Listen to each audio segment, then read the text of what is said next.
घेऊन दिवसाचा रात्र रात्रीचा दिवस करून या आंबेडकर मिशन पूर्ण करण्यासाठी झटत आहेत. आदरणीय डॉक्टर सुरेश माने साहेबांच्या घरी आम्ही गेलो असता त्यांनी लगेचच या कार्यक्रमाला होकार दिला. आदरणीय माने साहेबांना विनंती करतो त्यांनी मंचकावर यायचं आहे. रितेश विकास सोनवणे क्या बात है.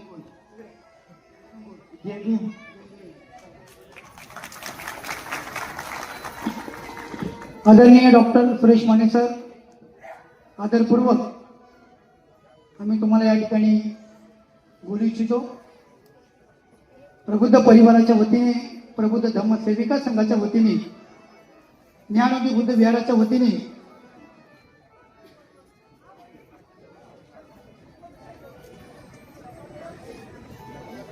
विश्वभूषण बुद्ध विहाराच्या वतीने, नालंदा क्लासेसच्या वतीने आदरणीय सुरेश माने सरांचं या ठिकाणी सहर्ष स्वागत करतो.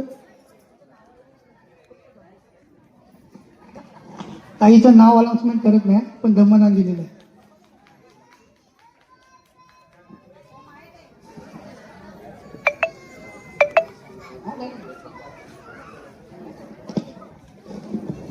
गीता सोनवणे यांच्याकडून धम्मदान, अनिल कदम सर यांच्याकडून धम्मदान आणि या ठिकाणी आदरणीय आंबेडकरी चळवळीचं उत्तुंग व्यक्तिमत्व आणि बाबासाहेबांचं मिशन मान्यवर पंचनाम साहेबांनंतर ज्यांनी निरंतर सुरू ठेवलं असे आदरणीय डॉक्टर सुरेश माने सर. मी एवढंच म्हणेन की ज्या वेळेस सुरेश माने साहेबांच्या निवासस्थानी आम्ही गेलो आणि सरांना विनंती केली की या कार्यक्रमाला तुम्ही आवर्जून यावं, परंतु त्यांचा नियोजित दौरा अमरावतीचा होता. त्यांनी अमरावतीच्या कार्यकर्त्यांना फोन करून त्यांना सांगितलं की मुंबईमध्ये धम्माचा मोठा कार्यक्रम आहे आणि मला पहिलं प्राधान्य धम्माला द्यावं लागेल आणि सरांनी हे आमंत्रण स्वीकारलं. सरांसाठी खूप खूप धन्यवाद व्यक्त करतो आणि या ठिकाणी सरांना विनंती करतो की आपण महाकारुणिक भगवान गौतम बुद्ध, बहुजनांचे सर्व आदर्श राजे, महापुरुष, संविधान निर्माते डॉक्टर बाबासाहेब आंबेडकर आपल्या सर्व महापुरुषांना विनम्र अभिवादन करून वर्षावस दिनाच्या निमित्तानं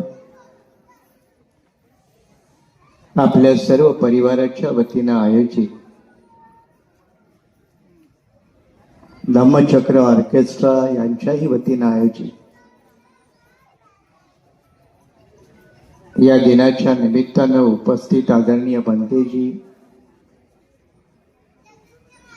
या कार्यक्रमाला आवर्जून उपस्थित असणारे आपले चळवळीतील ज्येष्ठ सहकारी आदरणीय बंधू सुरेश केदारेजी, धम्मचक्र ऑर्केस्ट्राचे आमचे सगळे जुने चळवळीतील सहकारी,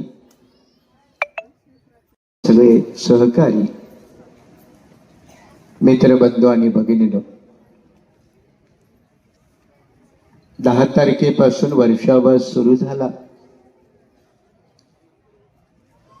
आणि पुढील 3 महिन्यामध्ये हा वर्षावास कालखंड सुरू राहील.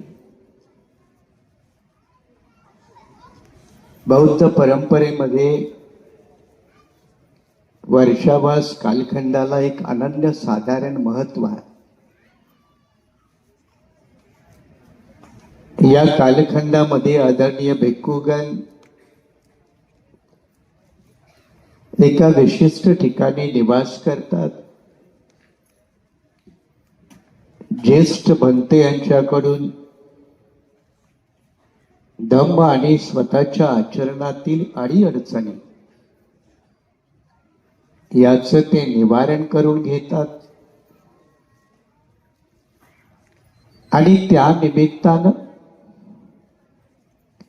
बुद्ध विहार किंवा अन्य कोणत्या स्थळी धम्म उपासक येतात, त्यांना धम्म देशना करतात. आपल्या साध्या भाषेमध्ये बौद्ध विहाराच्या ठिकाणी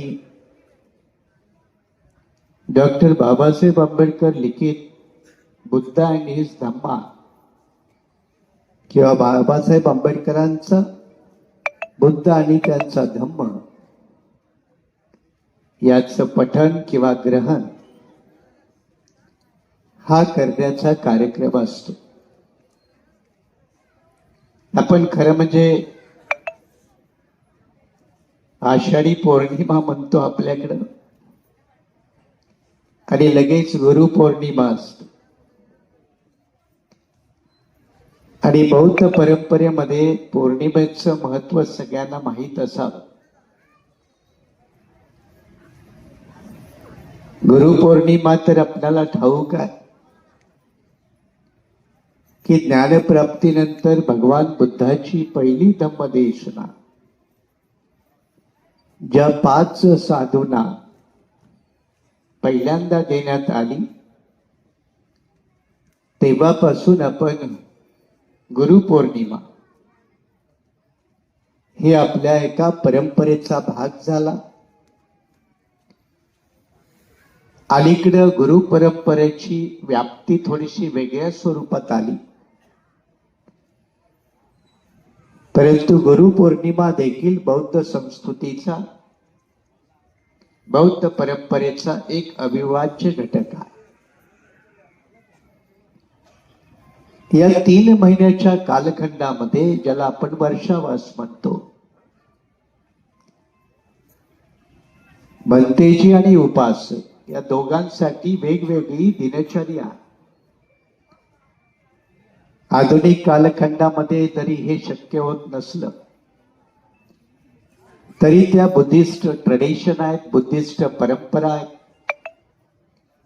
आणि त्या परंपरेचा भाग म्हणून आपणही आजच्या कार्यक्रमाला वर्षावास कार्यक्रमाच्या निमित्तानं उपस्थित आहात.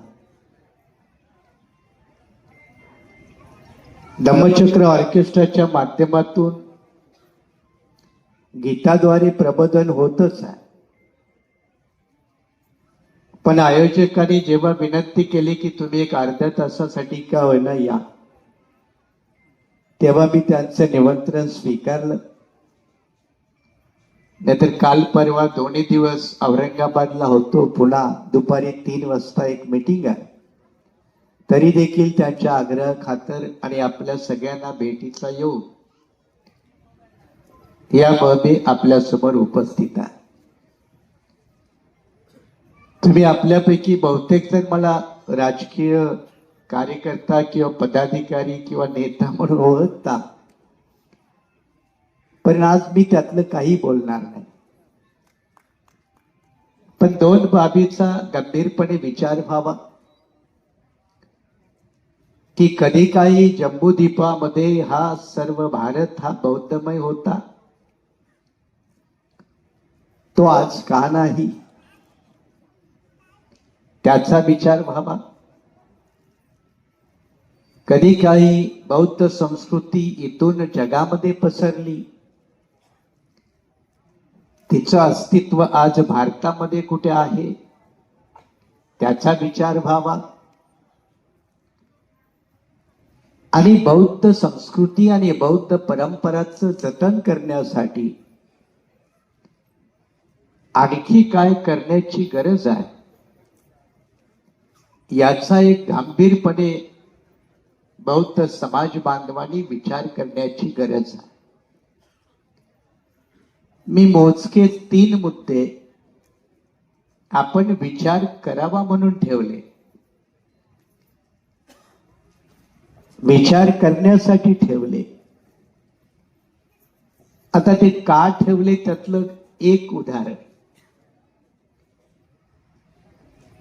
कालच नवी मुंबईमध्ये बुद्ध मूर्तीचं अनावरण झालं, कुठल्या तरी इलाक्यात झालं. आमचे पाटील बसलेत, कदाचित असतील कार्यक्रमाला. आणि त्या ठिकाणी एका वक्त्यानं बुद्धाचा विष्णू अवतार म्हणून कालच उल्लेख केला. मी जरी मुंबईत नव्हतो तरी बातम्या ठेवाव्या लागतात, कोण काय बोलतो, कोण काय करतं,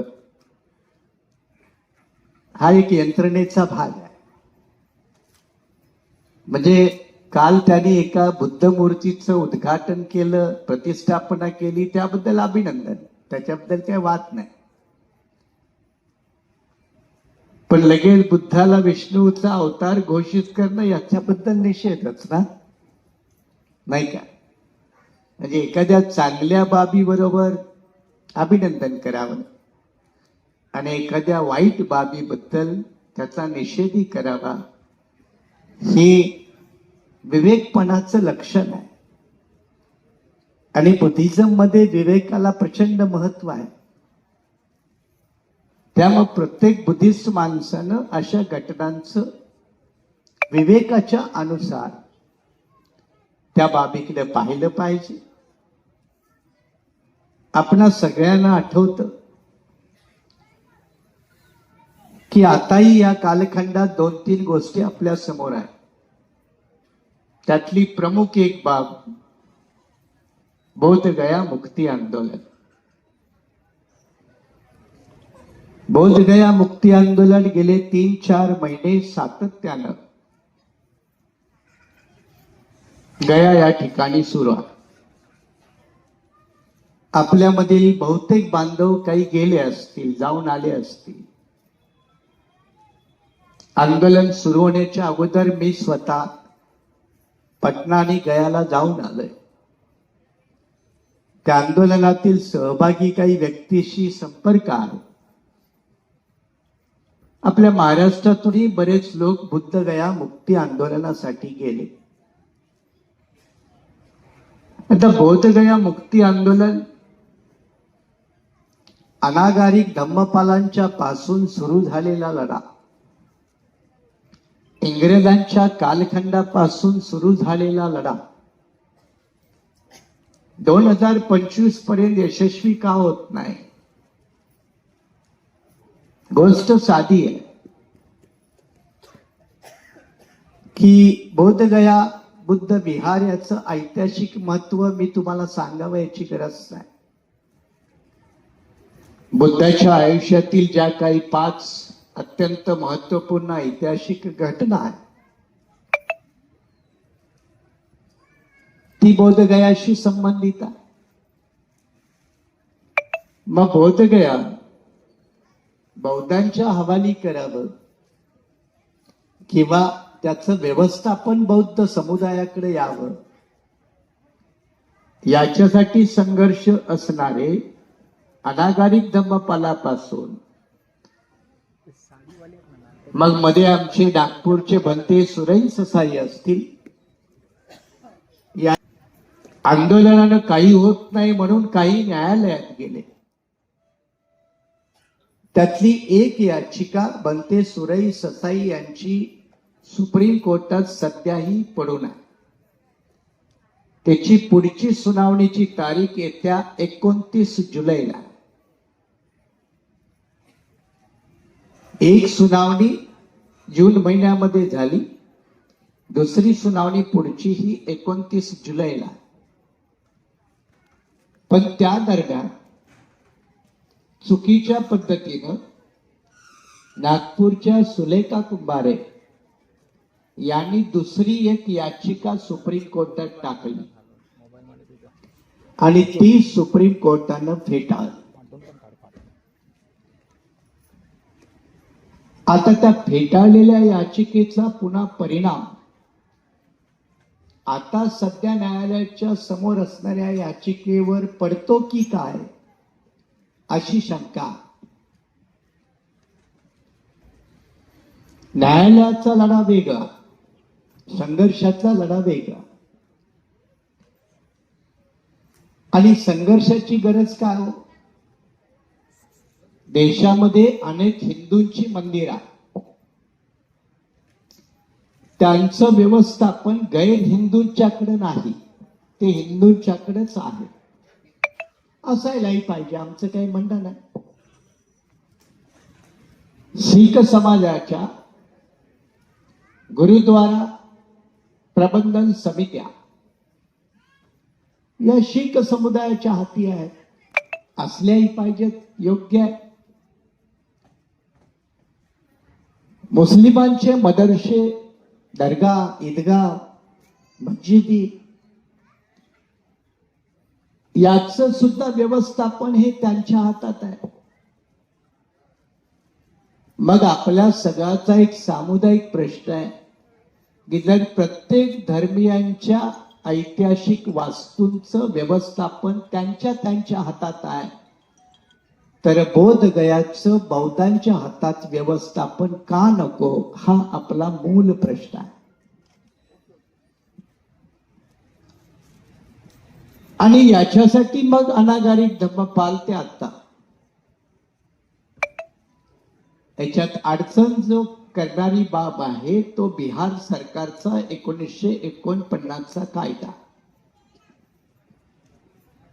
बिहार सरकारनं 1949ला जो कायदा केला तो फक्त एक कलम बदलण्याची गरज आहे, बाकी काही बदलायची गरज नाही. की 9 ट्रस्टी हे त्या बिहारावरचे बुद्धिस्ट असावेत, एवढंच त्याच्यात जरी केलं तरी ते खूप आहे. पण आजपर्यंत हा कोणी मुद्दा लावून धरला नाही. बिहारमध्ये आंबेडकरी चळवळीचा दबदबा नाही. राष्ट्रीय स्तरावर आंबेडकरी चळवळीने त्याची दखल घेतली नाही आणि केंद्र किंवा राज्यातल्या लोकांना करायला भाग पाडलं नाही. परिणामतः आजही प्रश्न तो तसाच आहे.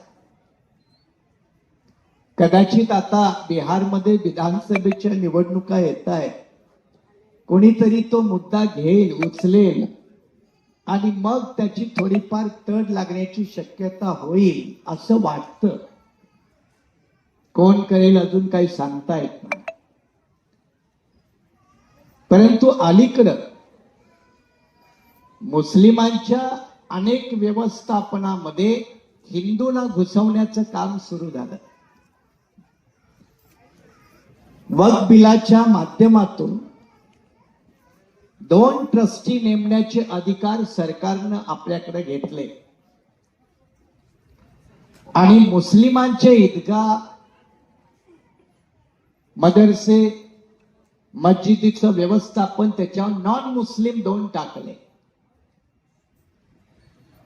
अलीकडे शिखांच्या सुद्धा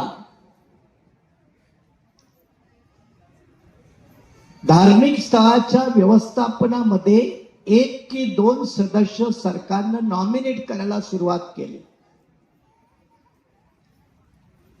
मग भारतीय राज्यघटना प्रत्येक नागरिकाला आपल्या धर्म स्वातंत्र्याची हमी देते, विचार प्रसारित जनमानसापर्यंत पोहोचवण्याचा अधिकार देते.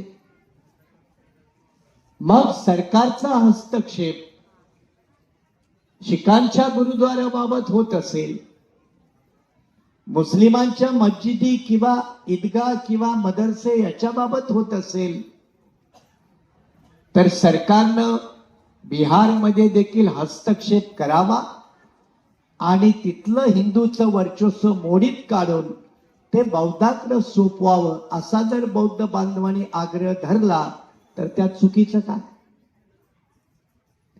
त्यात चुकीचं काय?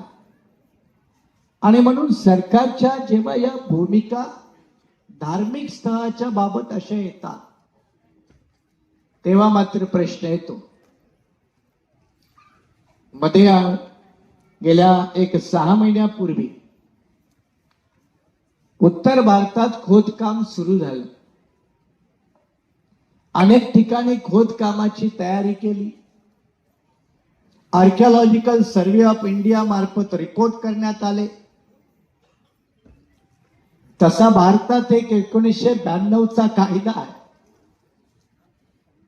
93चा कायदा आहे. तो असं म्हणतो की 1950 साली जी धार्मिक स्थळाची परिस्थिती होती तशीच ठेवा, त्याला हात लावू नका. 1950 सालची परिस्थिती तशीच ठेवा. तर मग अनेक ठिकाणी सरकारच्या वतीनं धार्मिक स्थळामध्ये हस्तक्षेप करण्यात आला, त्याचा सर्वे करण्यात आला, त्याच्या ठिकाणी पूजा अर्चा करण्याचे अधिकार मिळवण्यासाठी कोर्टामध्ये पिटिशन टाकले गेले काही न्यायालयानं ते मंजूर केले. मग हा वाढता हस्तक्षेप जेव्हा आम्ही लक्षात घेतो तेव्हा अचानक सुरू झालेलं खोदकाम थांबलं. केव्हा थांबलं?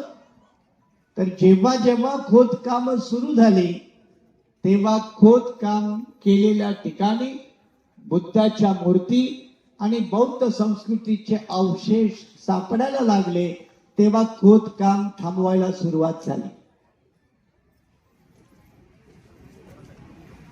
रागापोटी नव्हे, द्वेषापोटी नव्हे, मत्सराच्या पोटी नव्हे, परंतु काही लोकांना जर या देशात वाटत असेल की आपण मागे जावं, इतिहासामध्ये जावं, तर तर्काच्या आधारावर त्यांना आव्हान देता येईल की जर तुम्ही जास्तीत जास्त मागे जाण्याचा प्रयत्न केला तर तुम्हाला बुद्धाच्या समोरच उभं राहावं लागेल, दुसरी जागा मिळणार नाही.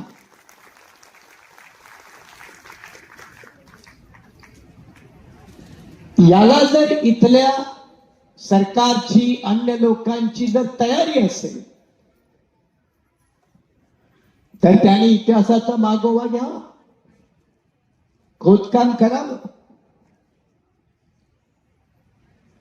तशी आर्किओलॉजिकल सर्व्हे ऑफ इंडिया ही शासनाची ब्रँच आहे, त्याने करावं का?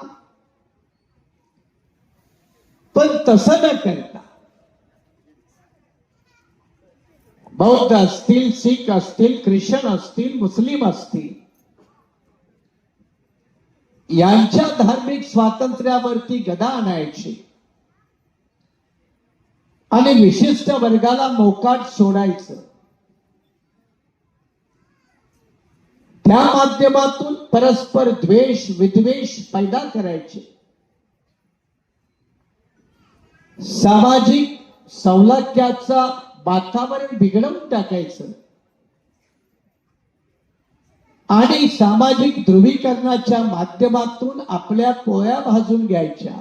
याच्यासाठी जर कोणी धर्म नावाच्या व्यवस्थेचा उपयोग करत असेल, दुरुपयोग करत असेल, तर त्यांना कुणीतरी हे सांगायला, त्यांच्यासमोर कुणीतरी बोलायला. लोकांना आजकाल बोलायला भीती वाटते, विधानसभेत बोलायला भीती वाटते, न बोलतात संमती देऊन टाकतात. राष्ट्रीय पातळीवरती तेच. मग अलीकडं एक नागपूरचे मोठे ग्रस्त आहेत, डॉक्टर आहेत, जनावरांचे आहेत. त्यांनी मध्ये एक स्टेटमेंट केलं की या देशाला आता अर्थक्रांतीची गरज नाही, या देशाला आता कृषी क्रांतीची गरज नाही, या देशाला आता औद्योगिक क्रांतीची गरज नाही. मग गरज कशाची? ते म्हणतात धर्मक्रांतीची गरज आहे. धर्मक्रांतीची गरज आहे, अर्थक्रांतीची नाही, कृषी क्रांतीची नाही, औद्योगिक क्रांतीची नाही. औद्योगिक क्रांतीची नाही म्हणणाऱ्यांना अहमदाबादमध्ये विमान जरी पडलं तर त्यातला बॉक्स खोलायला अमेरिकाला पाठवावा लागतो, याचं भान असलं पाहिजे. आणि हे म्हणतात औद्योगिक क्रांतीची गरज नाही, गरज आहे धर्मक्रांतीची. याचा अर्थ प्रवास कोणत्या दिशेने?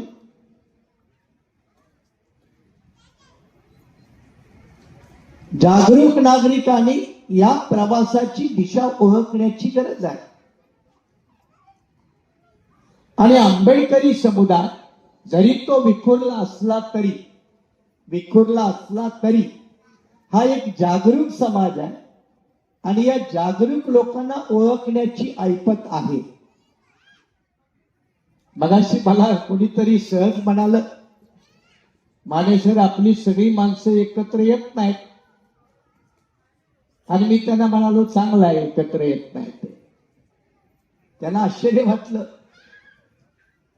त्याने म्हणाले असं कसं म्हणता.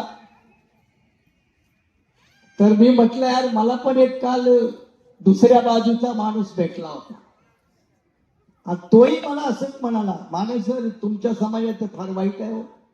म्हटलं काय, तुम्ही सगळी एक होत नाही. बर म्हटलं तुझी अडचण काय, तुझी अडचण काय, आम्ही एक होत नाही, तुझी अडचण काय. त्याचं उत्तर काय, तुम्ही एक झाला की आम्हाला मॅनेज करायला सोपं जातं. त्याची ती अडचण आहे, आपली वेगळी अडचण आहे. त्यामुळं आंबेडकरी समुदायातल्या ज्या जाणीवा आहेत त्या जाणीवाला या समुदायाला जरी सध्या कोणीही राजकीय नेता नसला तरी, कुठलाही स्वतःच्या स्वाभिमानी विचाराचा आमदार खासदार नसला तरी, यांचा कोणीही स्वतःच्या स्वाभिमानाच्या आधारावरती बनलेला मंत्री संत्रा नसला तरी या समुदायाला इथली सत्ता घाबरते, हे सत्य आहे.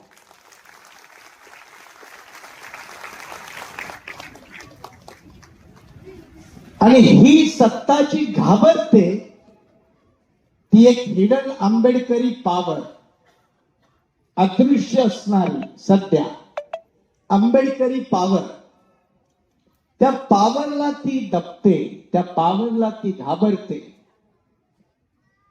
मग जर इतर लोक त्या पॉवरला घाबरत असतील तर आपण त्या पॉवरचा उपयोग का करू नये याचा मात्र विचार आपण दुसऱ्या बाजूने करायला पाहिजे. आणि तो जर विचार केला तर सकारात्मक रचनात्मक जी आम्ही सामाजिक स्तरावरती मांडणी करू इच्छितो, आपण सर्वजण समतेची, स्वातंत्र्याची, बंधुतेची, प्रबुद्ध भारताची, त्या मार्गाकडे वाटचाल करणं थोडस सुकर होईल ना, थोडस सोपं होईल ना. कठीण आहे, पण आत्मविश्वास कमावणं याच्यापेक्षा मोठी शिदोरी नाही. आणि आम्ही हे करू शकतो. ही आत्मविश्वासाची शिदोरी जर आपण आपल्याजवळ पैदा केली तर म्हणतात ना कि दिमाग ना छीना गया, सोच न छीनी गई, तो हम इंसान बदल देंगे. दिमाग ना छीना गया, सोच न छीनी गई, तो हम इंसान बदल देंगे. अरे इंसान ही क्या, हम दुनिया के भगवान भी बदल देंगे. ही जी वैचारिक ताकद आहे आपल्याकडं, फुले शाहू आंबेडकरी बुद्धापासूनची, त्या ताकदीचं आपल्या शक्तीत रूपांतर करण्याची कला एक समाज बांधव म्हणून, सामाजिक शक्ती म्हणून आपण शक्ती व्यक्तीत पाहतो, ही आपली सगळ्यात मोठी चूक आहे. भगवान गौतम बुद्धाची जेवढी ताकद त्यांच्या व्यक्तित्वात आहे तेवढीच ताकद त्यांच्या भिक्खू संघात आहे. अन्यथा व्यक्तिगत ताकदीवरती भगवान बुद्धाच्या अगोदरचे महावीर, भगवान गौतम बुद्धाच्या अगोदरचे 4 बाग हे काही कमी नव्हते, तेही तेवढ्याच ताकदीचे होते. वैदिक संस्कृतीच्या विरोधात तेवढंच बंड उभारण्याची ताकद त्यांच्यात होती. परंतु नायनाट झाले, नाश पावले, संपवलं गेलं. का? तर त्यांच्या व्यक्तित्वात ताकद होती, सामुदायिक ताकद नव्हती. सामुदायिक ताकद बुद्धानं भिक्खू संघाच्या माध्यमातून उभी केली आणि संघटनेचं तत्व आपल्याला समजावून दिलं. अन्यथा एकटेच गौतम बुद्ध 83 वयापर्यंत जरी फिरले असते, भिक्खू संघ बाजूला ठेवला असता, तरी किती ठिकाणी पोहोचले असते. खूप काही बोलताय, पण जाता जाता शेवटची बाब, बाबासाहेब म्हणाले, विचार टिकण्यासाठी विचाराला ताकद लागते. बुद्ध हा विचार आहे परिवर्तनाचा, समतेचा, बंधुत्वाचा, नव्या मानवी संस्कृतीचा, वैदिक विरोधी कल्चरचा. पतन का झाला आपल्याला ठाऊक आहे. बुद्ध आणि धम्माच्या प्रस्तावनेमध्ये सगळं विस्तृत आहे. अशोक होता, भारताचं चित्र वेगळं आहे. कनिष्कापर्यंत, तिसऱ्या धम्म संगतीपर्यंत. त्याच्यानंतर ज्या पद्धतीनं कायापालट झाला, तक्षशिला गेली, नालंदा गेली, अनेक ठिकाणं गेली. त्याचं कारण कोणत्या विचाराचे शासक आहेत याच्यावरती तो निर्णय आहे. तालिबान आपल्या समोर आहे, बाजूला अफगाणिस्तान. तालिबान मध्ये बुद्धाची मूर्ती का फोडली? काय होतं अडचण? कारण तालिबानी एक नवीन विचार असणारे लोक सत्तेवरती आले. चायनामध्ये बुद्धाच्या संस्कृतीचं अस्ती अस्ती अस्ती खतम करण्याचं काम चायना मधल्या सत्ताधाऱ्यांनी केलं. 100% असणारा बुद्धिस्ट छोटासा तिबेट, दलाई लामांची आत्ता झाली ना वाढदिवसाचा कार्यक्रम 90वा. स्वतंत्र अस्तित्व, बौद्ध कल्चर असणारा स्वतंत्र तिबेट चायनानं घशाखाली घातला आणि बुद्धिस्ट संस्कृतीला तडीपार करण्याचं काम तिबेट मधून केलं. भारतामध्ये देखील इथले सत्ताधीश तेच करतायत. इथले वरचे लोक तेच करतायत. त्याला नवीन पुन्हा त्यांच्या भाषेतली धर्मक्रांती आणायची आहे. त्याला त्यांची धर्मक्रांती हवी आहे आणि आम्हाला आमची धर्मक्रांती हवी आहे. या दोघांचा टकराव अटळ आहे, अटळ आहे. त्याचं बॅटल फील्ड कोणतं असेल हे सांगता येत नाही. त्या बॅटल फील्ड मध्ये लढणारे सैनिक कोण असतील हे सांगता येत नाही. पण आदिम काळापासून सुरू झालेली ही क्रांती आणि प्रतिक्रांती आगामी भारतात देखील आपलं अस्तित्व टिकवून ठेवेल. आणि कधी क्रांती प्रतिक्रांतीवर हवी होईल तर कधी प्रतिक्रांती क्रांतीवर हवी होईल. आपण कोणत्या बाजूच्या आहोत हे आपण ठरवूया. आपण कोणत्या बाजूचे आहोत ते ठरवूया. आणि आपण कोणत्या बाजूचे आहोत हे एकदा ठरलं की मग लढणं सोपं होतं. कुणाच्या विरोधात उभं राहणं हे सोपं होतं. याच अनुषंगानं या 3-4 महिन्यामध्ये, वर्षावास कालखंडामध्ये नुसतं बौद्ध धम्म ग्रहण करून चालणार नाही, तर बौद्ध धम्म रक्षणाची जबाबदारी देखील या भारतीय राज्यघटनेच्या चौकटीमध्ये प्रत्येक बौद्ध बांधवानं स्वतःचं वर्चस्व, सर्वस्व पणाला लावून केली पाहिजे. एवढंच आग्रहाचं प्रतिपादन आणि आवाहन करून या ठिकाणी थांबतो. जय भीम, जय भारत, नमो.